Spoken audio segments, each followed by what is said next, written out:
오늘 대림절 두 번째 주일입니다. 성탄절을 앞두고 있잖아요. 성탄절을 앞두고 있고 또 세상 밖으로 나가는 사회적 분위기는 이 성탄절을 기다리는 이 분위기 때문에 좀 이렇게 좀 활기차다고 할까요? 아무튼 성탄절 기다리는 기분 다 아시잖아요. 그런데 지금은 어떤 상황이냐면은 정치적으로도 그렇고 경제적으로도 그렇고 이 도시의 거리가 예전만큼 활기차지는 않아요. 이제껏 보지 못한 어떤 좀 적막함이라고 할까 아니면 좀 쓸쓸함이 있는 그러한 성탄절을 앞두고 있는 그러한 시대인 것 같아요. 즐겁다 못해 막 흥청망청 되기까지 한 그 성탄 그런 시기였지만 지금은 그렇지 않다라는 거죠. 조금 많이 좀 가라앉아 있는 상태고 차분한 상태라는 거죠. 그렇지만 오래 이전에 성탄절 때만 되면 많은 사람들이 가슴을 채우는 그 즐거움이 있었어요. 그 즐거움이 뭘까요? 무엇 때문에 사람들이 성탄절 이때가 되면은 그렇게 즐거워할까? 사실 성탄절기는 예수님이 이 땅에 오신 것을 기념하는 절기예요.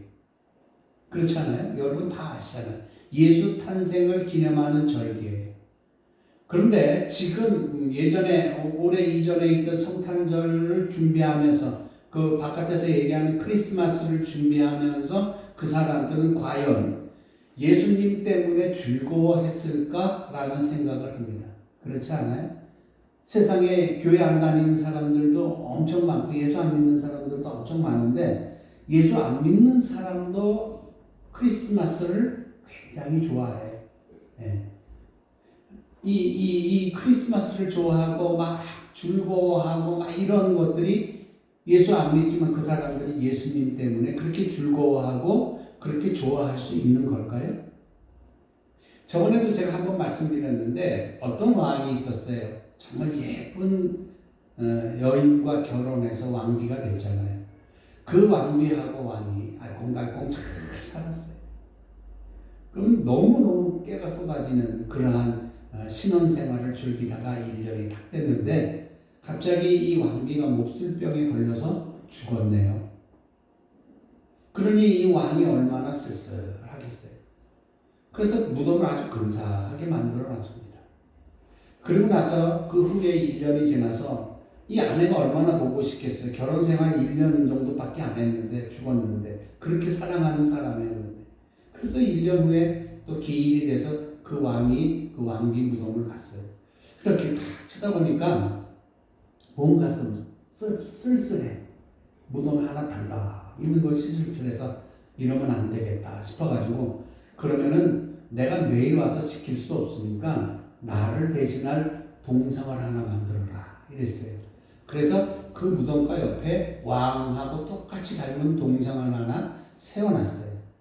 그리고 그 부인한테 얘기하는 거예요. 여보, 내가 매일 여기 와서 당신을 지킬 수 없으니까 여기 서 있는 이 돌이지만 이 동상이 당신을 지킬 거야. 내가 또 자주 들릴게. 이러고 이제 갔어요. 그러고서 바쁜 여러 가지 이제 나란 일들을 보고 이러다가 또 1년이 흘렀어요. 기일이 됐어요. 그래서 또 갔어요.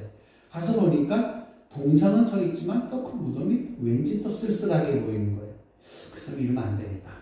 우리나라의 상징인 사자상을 하나 또 세워줘야겠다. 그래서 그 옆에 사자상을 세워줬어요. 그래서 그걸 보고 흡족하면서 여보, 당신 나와 사자가 지킬 거야 라고 하면서 위로하고 또 나갔어요. 그렇게 또 나간 일을 보다 또 1년이 지났어요. 그리고 나서 또 아내를 찾아서 무덤을 갔는데 또 뭔가 허전한 거예요. 이거 뭔가 허전하다. 안 되겠다. 저 무덤 뒤에다가 그 궁전을 하나 지어라.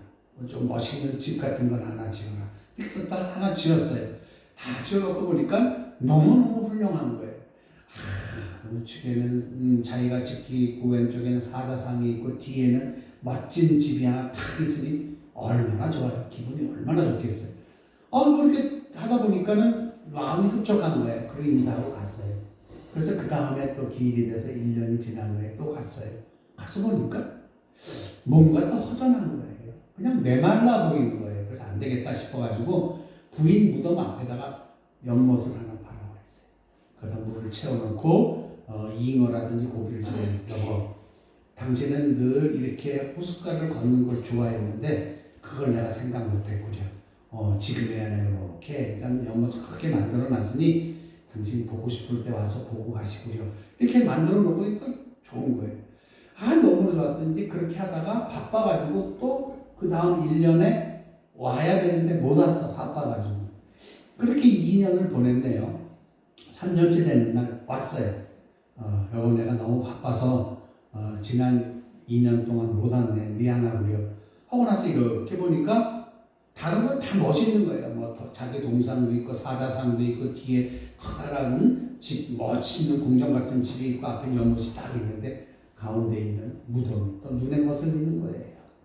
그래서 그 사람들한테, 신하들한테 이제 이렇게 얘기하는, 자, 이제 무덤은 치워라. 이렇게 얘기를 했어요. 제가 왜 이 말씀을 드리냐면은 성탄절이 이거와 똑같아요. 우리가 성탄절을 기다리면서 이것도 좋고 저것도 좋고 다 좋았는데 어느 순간 시일이 흐르다 보니까 정작 우리가 찬송하고 경배해야 될 예수님이 이 성탄절에 빠져버리고 마는 거예요. 세상 것을 즐기기 위해서. 그렇잖아요. 이게 너무 마음 아픈, 이 예화가 그냥 이렇게 지나가는 예화 같지만 이 예화가 너무 마음이 아픈 거예요. 맞다. 우리가 성탄절을 즐기고 있지만 정작 내 마음속에는 예수님이 없구나. 예수님을 내가 몰아냈구나. 그 왕이 그 무덤이 보기 싫어서 무덤을 없앤 것처럼 내 마음속에 계셔야 될 예수 그리스도를 내가 없애버리고 말았구나. 마음이 아팠어요.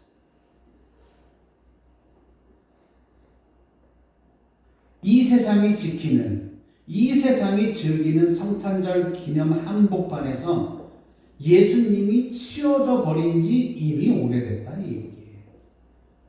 오늘 이 자리에 나와 예배드리는 우리 성도 여러분, 여러분들에게 있어서 이 성탄절은 어떻게 기억되어지고 있고 어떤 의미로 지내고 계신가요?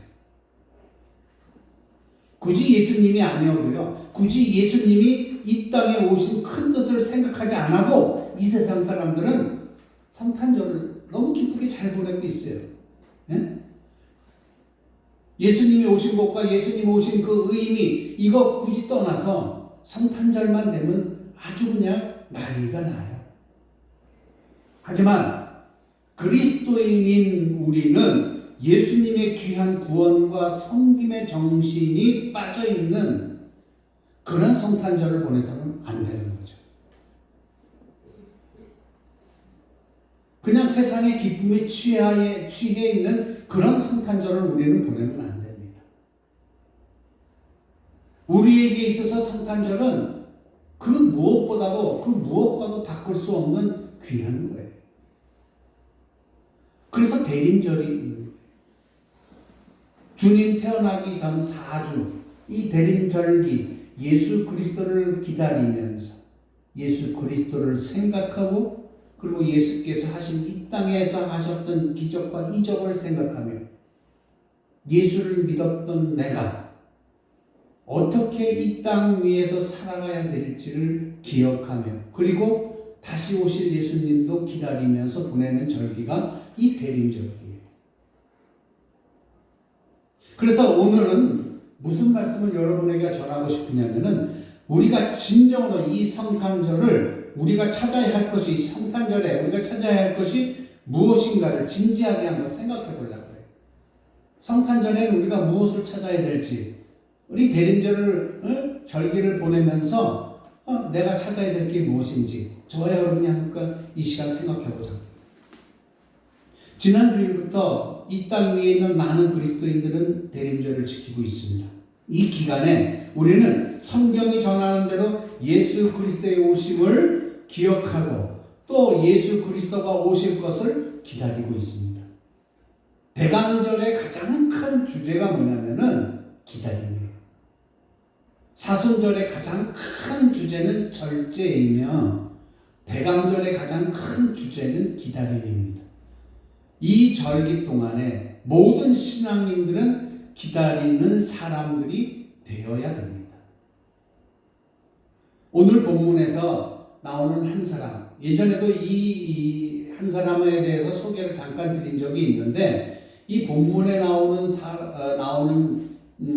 사람이 누구냐면은 바로 오늘의 주인공의 시므온이라고 하는 사람이에요. 이 성경 본문은 시므온이 이스라엘의 위로를 타는 목마름으로 기다리고 있는 그런 사람이라고 소개하고 있어요. 시므온은 이 시대를 살아가고 있는 우리 기독교인들로 하여금 이 시대 이 대강절에 우리가 무엇을 기다려야 하고 또 오실 아기 예수님을 어떻게 맞아야 될지를 생각하게 만드는 인물이에요. 누가? 시므온이라고 하는 사람이에요. 그래서 이 본문의 내용은 어떤 본문이냐면은 예수님 태어나기 전이 아니라 예수님이 태어난 후에 있었던 사건을 얘기하고 있는 거예요. 저는 오늘 이 본문을 왜 예수 그리스도가 오시기 전에, 대림절, 대강절 지키기 전에, 예수 탄생 이전의 본문을 정하지 않고 왜 예수 탄생 후에 나오는 이 시므온 그 본문을 정했을까? 그래서 저는 그렇게 정한 이유가 대림절을 기억하자라는 것. 딱 한 가지 이유밖에 없어요. 대림절을 기억하자. 오늘 본문은 시골에 있는 한 젊은 부부가 예루살렘을 찾는 데서부터 시작이 돼요. 그 젊은 부부는 누구냐면 요셉과 마리아예요. 이 요셉과 마리아가 그 당시 유대 풍습에 태어나면은 갓 태어난 아기를 안고 예루살렘 성전을 찾아가요. 왜? 정결 예식을 치르기 위해서. 유대의 관례에 따르면 어느 집안에서나 첫 아들이 태어나면 아기가 태어난 지 8일 안에 8일이 되는 날에 이 예식을 치러야 돼요. 그렇게 이제 이 예식을 치르려고 요셉과 마리아가 아기 예수를 안고 예루살렘 성전으로 가고 있었어요. 그런데 이 아기를 안고 가는 이 두 부부 앞에 어떤 남자가 불쑥 나타나요. 그리고 그 불쑥 나타난 사람이 오늘 본문에 등장하는 시므온이라고 하는 사람이란 말입니다. 그 시므온이 아기 예수를 먼저 알아봤어요.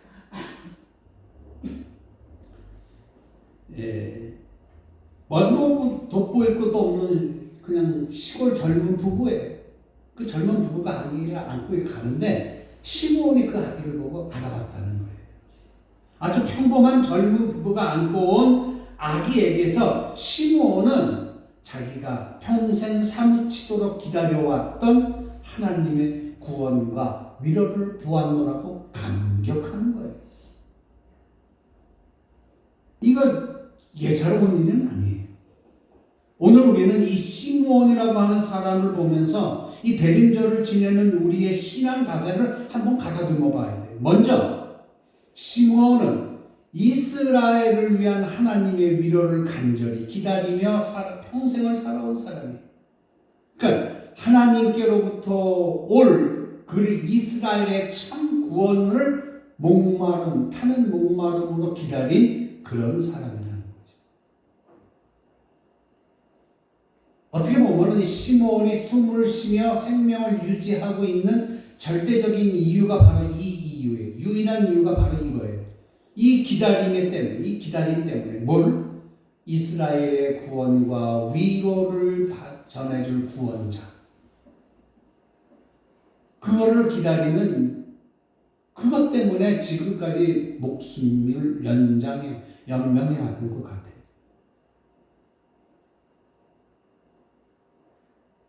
이 당시에는 이스라엘은요, 깊은 시련 속에 있었던 거예요. 그가 이스라엘의 위로를 어떻게 그렇게 간절히 바라고 있었다면 그 시대의 다른 누구보다도 이스라엘의 아픔을 가슴 아프게 느끼고 있다는 거죠. 제가 서두에 잠깐 말씀드렸죠. 정말 기쁘게 지내야 될 그러한 이 성탄절이 올해는 좀 왠지 모르게 정치적인 이유와 경제적인 이유만으로 우리가 조금 다른 예년에 비한 성탄절에 비해서 좀 쓸쓸하게 보내고 있다는 거죠. 그래서 이 시몬을 바라보면서 우리가 먼저 느껴야 될 건 뭐냐면 나라와 민족을 생각하는 그리스도인이 되어야 되겠다는 거예요. 결국은 이 시몬이 숨을 쉬면서 연명하고 생명을 연명해온 이유가 이스라엘의 구원과 위로를 줄 그 구원자를 기다리는 거였었어요. 그래서 우리 대림절을 기다리면서 우리는 그냥 이제 성탄절이 앞에 있으니까 성탄절이 아기 탄생 예수를 기다리다 이렇게 생각하지 마시고 이 기다리는 기간 동안에 나라와 민족을 위해서 기도할 수 있는 여러분이 되시길 주의 이름으로 축원합니다. 이게 있어야 돼요. 과연 이 시대의 그 누구가 우리나라와 이 민족을 위해 타는 목마름으로 기다리는 예수 그리스도를 기다리는 그리스도인이 얼마나 있는가. 이 시대를 향한 그 위로를 간구하는 시몬과 같은 그리스도인들이 저는 제 욕심에는 오늘 이 여기서 예배드리는 여러분들에게 간절히 축복합니다. 우리 기독교인들이나 뭐 다른 사람들도 마찬가지예요. 지금 이 시대를 가슴 아파하고 있어요. 요즘에는 새로 나온 영화가 또 그렇게 사회적으로 이슈가 되고 있죠. 서울의 봄이라고 하는 영화. 네. 아무튼 우리는 그런 아픔을 딛고 일어났어요. 예수님이 태어났던 시대와 지금 많이 다르다고 생각하시는 분들이 있을 거예요. 맞아요. 시대적으로도 많이 다르고 다 그래요. 그 당시와 같은 정치적 억압도 없고 경제적 여건도 그때와는 다르죠. 경제적으로 개인적인 차이는 분명하게 있지만 우리가 몸담고 있는 사회는 경제적인 혜택을 누리고 있는 쪽으로 가고 있어요. 그렇다고 해서 이 시대가 하나님의 구원을 더 이상 바랄 필요가 없다. 이렇다는 건 아니에요. 정말 우리가 사는 이 사회가 그리고 이 시대가 하나님께로부터 오는 구원과 같은 것은 더 이상 바랄 필요가 없을 만큼 그렇게 온전한 삶을 이 시대가 살고 있는가요? 지금 이 시대는요, 그 어느 때 못지않게 하나님의 위로와 구원이 필요할 때라고 저는 생각합니다. 하나님의 위로와 구원을 간구할 마음과 힘을 잃어버린 시대인 것 같아요. 여태까지의 우리의 삶 중에서 가장 어두운 시대를 걷고 있는 것이 아닌가 이렇게 생각될 정도. 하나님을 향하여 이러한 모든 문제를 놓고 탄식 기도를 드릴 수 있는 그런 마음을 상실한 세대가 지금인 것 같다라는 거죠.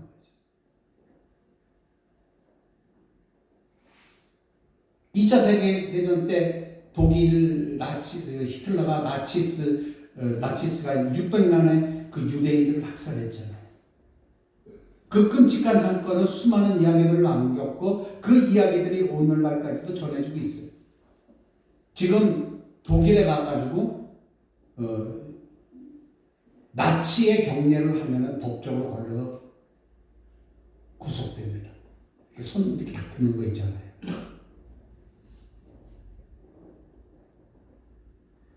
그때 이 유대인들이 이 나치의 경찰, 비밀 경찰, 이 사람들을 피해서 예배를 드리는데 어떻게 드리는지 아세요? 무덤을 파고 들어가서 예배를 드렸어요. 공동 묘지에 숨어서 예배를 드렸어요. 사방에 시신들이 묻혀있는 땅굴 속에서 지내면서 그 나치 경찰들에게 잡혀가지 않으려고 얼마나 몸부림치는지 몰라요. 그들은 공포와 굶주림에 시달려야 했어요.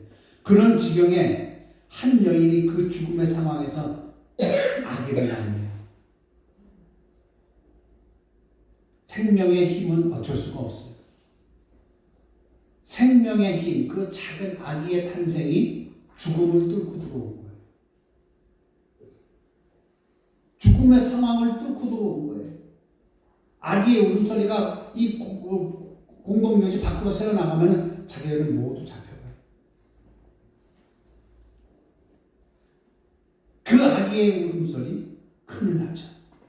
그 죽음의 공포가 거기서 숨쉬고 있는 모든 유대인들을 두렵게 만들었어요. 그러나 새 생명이 태어나는 것을 막을 만큼 그 두려움은 강하지 않았어요. 한 노인이 새로 태어난 아기를 받아들고 이렇게 말했다고 합니다. 크시며 마침내 당신이 우리에게 메시아를 보내주셨습니다. 메시아가 아니면 어찌 무덤에서 새 생명이 탄생할 수 있습니까? 그 노인이 갓 태어난 아이를 앞에 놓고 메시아로 한 것은 그 아이가 신적인 권능을 갖고 태어났다 이런 뜻이 아니에요. 사방에서 죽음의 그림자만이 드리워져 있고 자기들이 잘못하면 다 잡혀가서 다 죽는 상황. 그런 가운데서 새 생명이 탄생했던 것에 대해서 감사한 거예요. 우리는 지금 보세요. 예수 믿는다고 있지만 우리의 이 신앙이 어쩌면 다 죽어 있을지도 몰라요. 우리의 신앙생활을 막는 물리적인 것들은 없어요. 그러나 우리 마음속에서 우리의 신앙을 막는 것들은 너무나 많아요. 내가 예배를 드리면은 나에게 어떤 제약이 온다. 내 생명에 제약이 온다. 아니면 내 경제적인 활동에 제약이 온다. 이런 것들이 꼭 죽음만은 아니지만 육신적인 죽음만은 아니지만 우리를 옥죄오고 있어요. 그 가운데 이 대림절기를 지키면서 25일 태어나신 아기 예수와 같이 여러분 마음속에 이 아기 예수의 탄생처럼 새로운 신앙의 탄생이 있기를 주의 이름으로 축원합니다.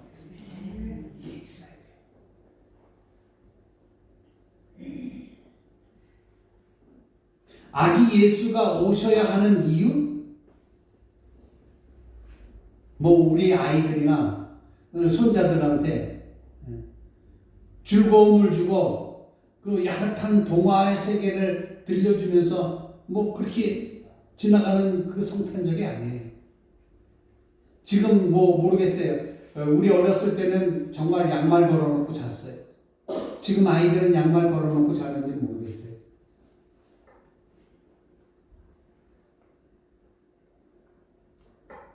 무뎌진 우리 생활에 활력을 주어야 하기 때문에 성탄절을 필요로 하고 있는지도 몰라요. 아니에요. 현대 사회가 마련해주는 여러 가지 사회적인 안전장치들로 인하여 아기 예수의 탄생이 아무런 그 생명력도 없는 아무런 감동도 주지 않는 과거지서로만 들려주고 있을 뿐이에요. 왜? 우리는 풍요로운 시대를 살고 있기 때문에 그래요. 우리의 삶 속에서, 우리의 생활 속에서, 우리의 신앙 속에서 메시아의 탄생을 기다리고 감동받을 수 있는 여지를 상실하고 있다면 반성해야 돼요.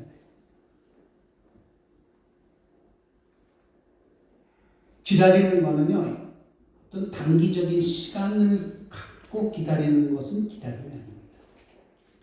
그래서 이 대림절에 기다림은 뭐냐? 내 삶 속에서의 기다림이 있어야 돼요. 요 대강 절기만 기다리는 게 아니라 우리가 365일 매일매일 주님이 내 마음에 오시도록 기다려야 된다는 거죠. 할렐루야. 내가 아무리 늙어도 당장 내일을 기약할 수 없는 절망 속에 빠졌어도 기다림을 품을 수 있는 진정한 용기의 그리스도인들이 되어야 된다는 거예요. 그게 신앙이에요. 그래서 신앙은 예수 그리스도의 오심을 그리고 그의 재림을 기다리며 살아가는 거예요. 그 신앙인들이 살아가는 방법이에요. 현재의 조건에 만끽하여 사는 사람들은 기다림이 있을 수가 없어요. 지금 나는 행복해. 여기서 더 이상 내가 뭘 할 수 있겠어? 나는 지금이 만족해. 이런 사람들에게는 기다림이라는 것이 없어요.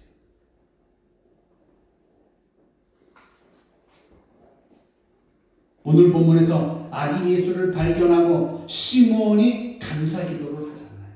오늘 본문이잖아요. 주여, 이제는 말씀하신 대로 이 종은 편안히 눈을 감을 수 있겠다.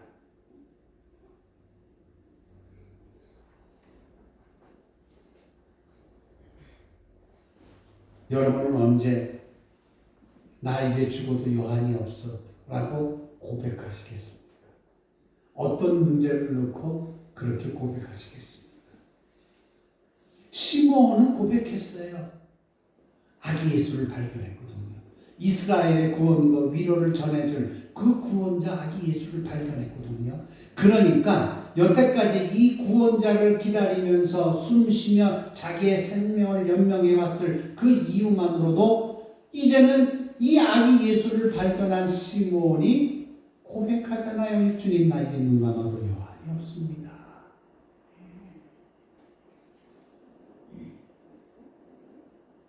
주님의 구원을 제 눈으로 봤습니다.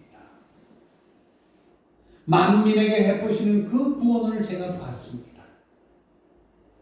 그 구원은 이방인들에게 주의 길을 밝히시는 빛이 되고 주의 백성 이스라엘에게는 영광이 됩니다. 29절부터 32절을 말씀하시겠어요?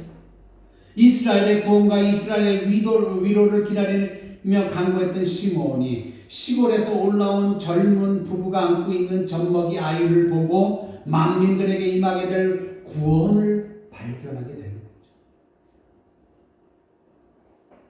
성경은 그것을 뭐라고 얘기하는지 아세요? 복음이라고 얘기합니다.